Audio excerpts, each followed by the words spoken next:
Good morning. Welcome to the Long Live Alternative Parties podcast. Free Press Media Press Inc., an alternative parties books publisher, sponsors this podcast. I'm Andrew Bouchard. Welcome to the Long Live Alternative Parties podcast. Today we have Matthew Ho. He's going to talk to us about his campaign. He's running for office. So welcome to the podcast, Matthew. Hi, Andrew. Thank you for having me on. Excellent. We're glad to have you on. Let us get started by you kindly giving us an introduction to yourself, a brief biographical sketch. Okay. Well, first of all, I live in North Carolina, and I'm running for the nomination of the Green Party to represent North Carolinians in the U.S. Senate. I'm a disabled Iraq War veteran, was in the Marine Corps.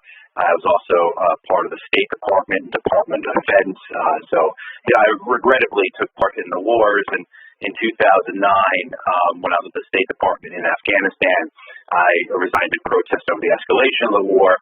Had a realization of what I had been doing with my life, and since then, I've been working on peace and social justice issues. I'm a first-time candidate. Never been part of a political campaign before, so this is all very new and exciting to me.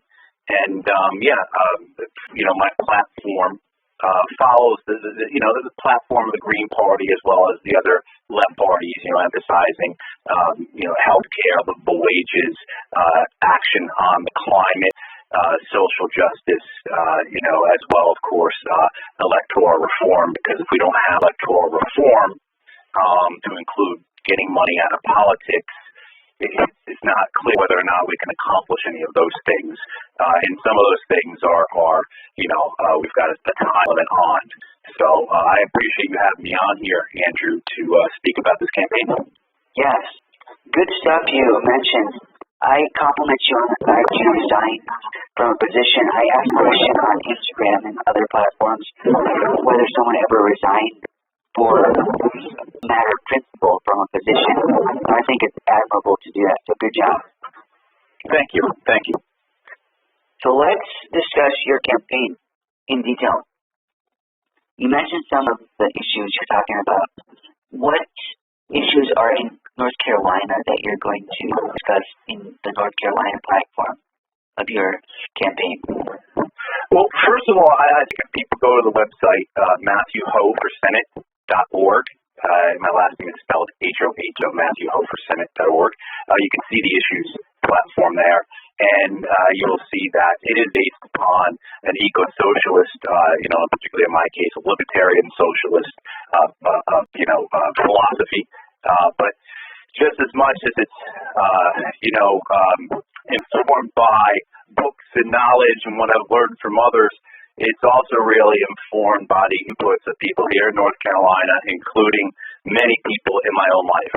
So one of the key issues is health care. And I will say, too, about our issues, even though you can describe them as eco-socialist or green or left-wing, I don't think there's an issue on our platform that does not have majority public opinion support in the United States or has, plurality support. I mean, I think from top to bottom, this is a campaign whose policy proposals are well understood and well liked and not just wanted by American public and people here in North Carolina, but needed. So, but as I was saying, a lot of this, Andrew, is really informed, by people in my own lives. Some of it's my own personal experience. I have a disability. I went for 5 years without being able to earn a paycheck because of my disability. I know what it's like to have to borrow money from friends and family, to not have money, to have, to not even have any money in your check account at the end of the month, right? Because something came up and can't afford it. So I know what I know what it's like for people who are living paycheck to paycheck, which is unfortunately a majority of Americans. We just had another study last week that came out that said 55% of Americans can't afford a $1,000 emergency. So it's a lot of what my friends and neighbors are going through. Health care is very important to me. For that reason, I have people in my life who do not have health care. I have two friends that are healthcare workers who cannot afford healthcare insurance for themselves. They have to choose to ensure their children, in one friend's case, also her mom. But as healthcare workers, they themselves don't have healthcare because to have insurance for them and their family is too expensive, right? I mean, I have other people who have in my life who have no, very close people who have no healthcare, right? And as well too, another key aspect for the campaign is ending the war on drugs. I've done a lot of work, not just in the veterans community, but in the unhoused and community as well. And I know a lot of people who have been really just victimized, brutalized by the war on drugs. In particular, the criminalization and mass incarceration policies that came with that are here with that we have because of it, that has made the United States into a prison nation, right? As people know. Look, we got less than 5% of the world's population, but about a quarter of the world's prisoners. That comes out of the war on drugs. But also, too, there's and that brings a lot of suffering and hardship, and that wrecks families and communities. But on the same, we have this opioid overdose epidemic. And I just like I'm sure a lot of people who are listening, I have people in my life who have been completely shattered by that. Who have had husbands, who have had sons, who have friends who have overdosed. And a lot of times it's because they simply can't get the help, because we treat addiction and substance abuse in this country as a law enforcement, as a criminal matter, rather than a public health matter. So, there's a lot of other issues too. Of course, climate is very important to me here in North Carolina. We've had, I think it's two once-a-century hurricanes in the last 5 years. We've had some towns in the last year that have been just completely, or I shouldn't say completely, but nearly swept away by floods. We have towns. We have some of the most beautiful beaches in the world here on the Outer Banks.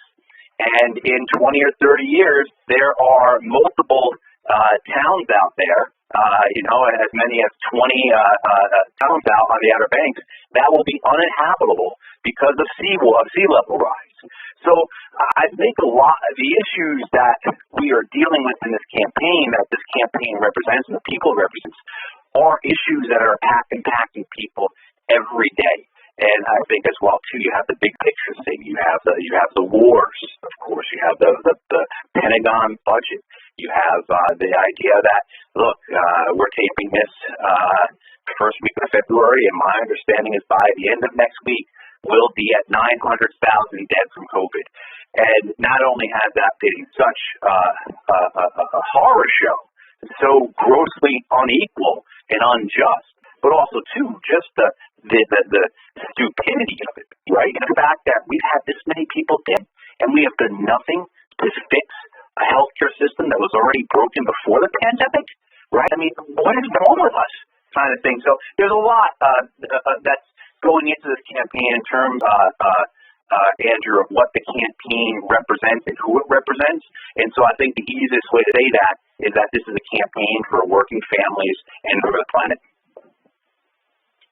Well put. So if it's not proprietary, what is your campaign strategy? It's as a third party in the United States. We are, as a friend of mine says, swimming uphill, and that's by design.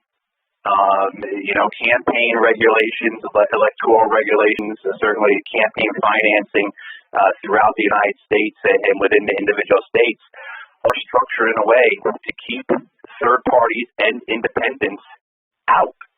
And so we have a lot of challenges, and this is, make a pitch to people to please help us.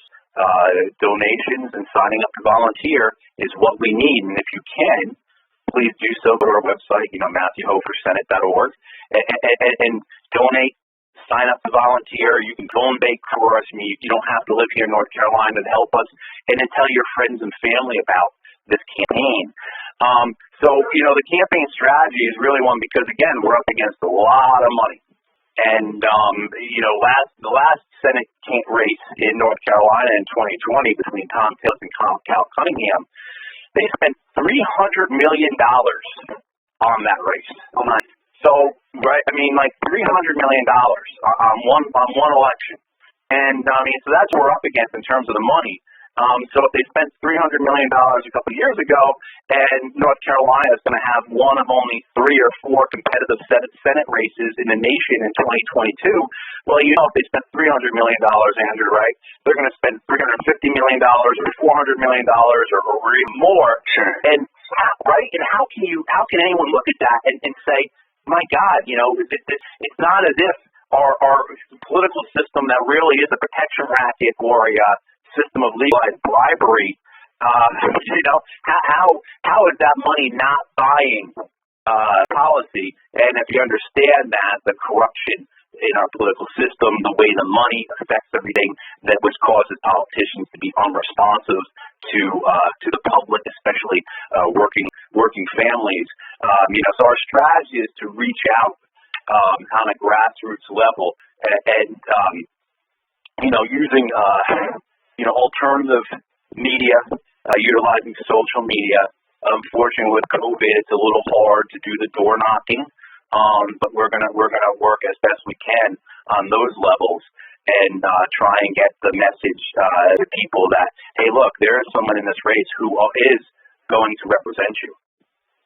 Sure. Earlier, I heard you mention phone banking. So does that mean you have a team working for you?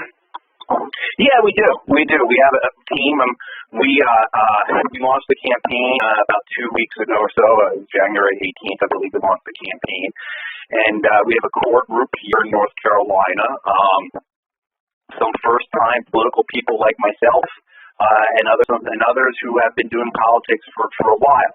And then, of course, we have people outside the state who are you know, very helpfully you know, providing advice and suggestions. But, you know, the team here in North Carolina is small right now, but we're growing it.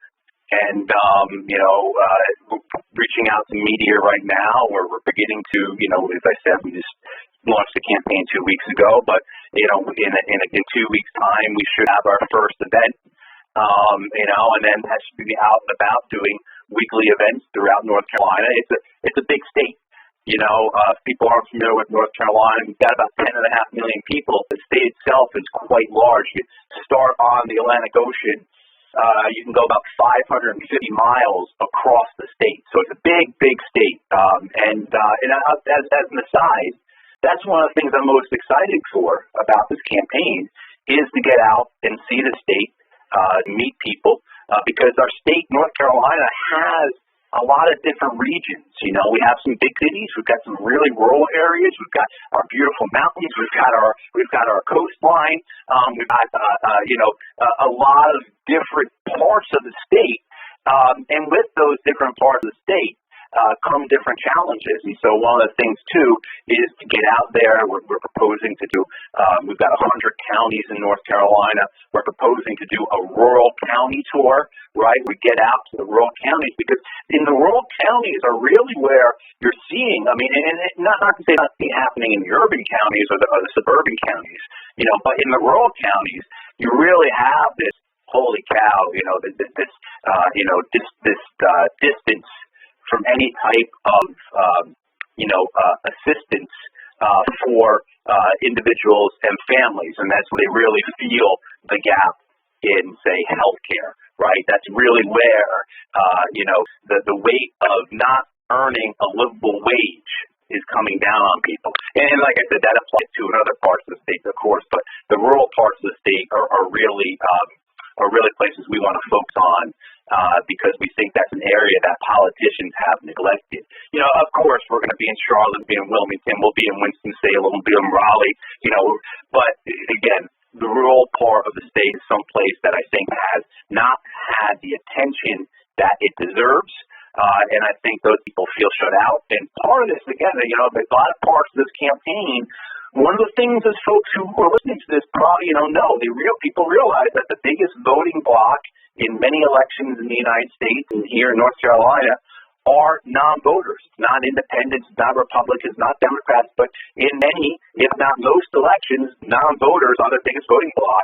And we understand that, in this campaign. We understand why people feel separate from the political system, why they feel like they have not received anything from the political system, and that there is no point in taking part. And so, part of our outreach, part of our strategy is to meet with and connect with those people. Interesting. Can you tell us why you chose this office to run for instead of other offices to run for? Yeah, we have some folks in the Green Party here. Josh Bradley, who is running for city council in Raleigh, and we've run other people on local levels before. I think with the Senate campaign for me, I think some of it has to do with the fact that I've had national media exposure. I've had decent national media exposure. I have a familiarity with the issues. I've worked on Capitol Hill in Washington, D.C. for many years. I understand particularly the aspects of foreign policy and, unfortunately, war policy. And we're witnessing that right now as, soldiers from North Carolina are flying to Eastern Europe. Right? I mean, not even 5 months after the last war ends, and we're going to start another one. And I understand Washington, D.C., and that's my area of expertise, is on that type of foreign policy level. So I think a lot of it has to do with that. And like I said, I've got the national media background. Hopefully they've had, people like Matt Taibbi, Crystal Ball, Mehdi Hassan. They all had me on just a few months ago on their programs. Matt Taibbi had me on last month on his program. Hopefully, they will have me on again now that I'm a candidate. I'll be disappointed if they don't. And the same on the statewide level. I have been on statewide television multiple times. I have had op-eds in state newspapers multiple times. So I think my previous media, my previous media work, the national, my affiliations with national organizations and my work up in D.C., I think that really pointed me towards the direction of Senate. I think also too, Andrew, and this is a podcast devoted towards third parties, and you're interested in strategy. I think the other thing too is that if I had run for a House seat in my district, and actually we're dealing with redistricting down here in North Carolina, so I'm not even sure which district I'll be in for the elections in November at this point. But if I remain in the 4th district with David Price, who now is retiring, I didn't know it at the time. But, the idea of running as a third-party candidate in a district that has, that typically goes 65, maybe as much as 70% for the incumbent. How much media attention am I going to get? How much attention for our issues are we going to get? And that's a lot of it, because one of the things that I think the people of North Carolina deserve is for someone who is going to run on a platform of universal health care, of Medicare for all, who is going to run on a platform of real electoral change, of getting money out of politics, as well as bringing in ranked choice voting, proportional representation, and abolishing the electoral college. Someone who is going to work on not getting a $15 minimum wage, because I think most of us understand that $15 might have been okay several years ago, but it's not now. In North Carolina, last year, and since then, rents have gone up 10 to 20% throughout the state. But last year, you had to earn $18.50 an hour in order to afford a 2-bedroom apartment in North Carolina. The average worker in North Carolina earns $16.30. So, how do we bring about a foundation for workers and their families that is fair and just? We've had 40 years of government policies that have made the wealthy wealthier, the corporations stronger, the banks bigger, right? We've got this 40 years of really just the financialization policy, right? Where profits and revenues from business no longer go to workers' wages, but they go to stock buybacks, executive compensation, things like that. So I think it's those types of issues that really the people of North Carolina deserve to have on the ballot in the fall. Because if someone like me and someone like the Green Party is not on the ballot in the fall, there is no option for Medicare for all. There is no option to end the war on drugs. There is no option for student debt cancellation or universal higher education, right? There is no option to have a minimum wage that is adjusted annually. Those things aren't going to be there because no one else on the ballot, including the Democrat, is going to support any of those things. So for our audience out there, whether they live in North Carolina or elsewhere, how can they support your campaign? Thanks for asking that, Andrew. They can go to Matthew Hoh for Senate.org. You can donate. You can sign up to volunteer. You can share the information from the campaign there, learn more about it. You can sign up to hear about events. You can read about the campaign so that you can tell other people what we are about. We're on Facebook, we're on Twitter, we're on Instagram, we're on TikTok. I'm sure we're probably on something else now. I'm not sure. I've got a great social media coordinator, so maybe we're on Pinterest or something at this point. I'm not sure. But one of the other things too is to tell people about this campaign. Get people who either are who reluctantly are committed to the two-party system, who are reluctantly engaged with the lesser evil system in terms of selecting a candidate, who go to the ballot box and have already compromised themselves because they're not voting on conscience, they're not voting on principle, they're not voting on what they believe in, but they're approaching the ballot box like they're some type of MSNBC or Fox News pundit, right? Doing this again, lesser evil, computation in their head. So let people know that there are alternatives. And then for the folks who aren't engaged politically, particularly younger people, why this is important, what this means. Again, we've got 900,000 dead from COVID.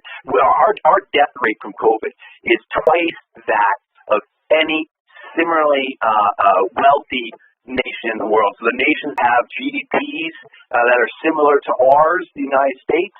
Our death rate from COVID is twice that what it is of any of those nations. That's criminal. People should be put in jail for something like that. So I think it's people can really help the campaign, because as much, Andrew, as this is a campaign about November, and we're going to do everything we can to make a difference in the elections here and to win, but it's also about building, it's about growing this movement, about getting people into politics, about getting communities and neighborhoods engaged again. And so that's really important. So when you ask what people can do, certainly donations. It makes me sick to my stomach. But in order to get money out of politics, we have to have money. And I hate saying that, but that's a brutal reality of it. Signing up to volunteer and telling people about us. Excellent.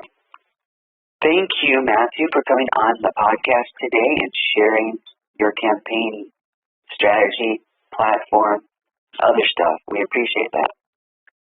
Thank you, Andrew. I really appreciate it. Thank you. Appreciate the time. No problem. All the best to you and your campaign. May you do well in your campaign. Thank you. Take care. Bye-bye.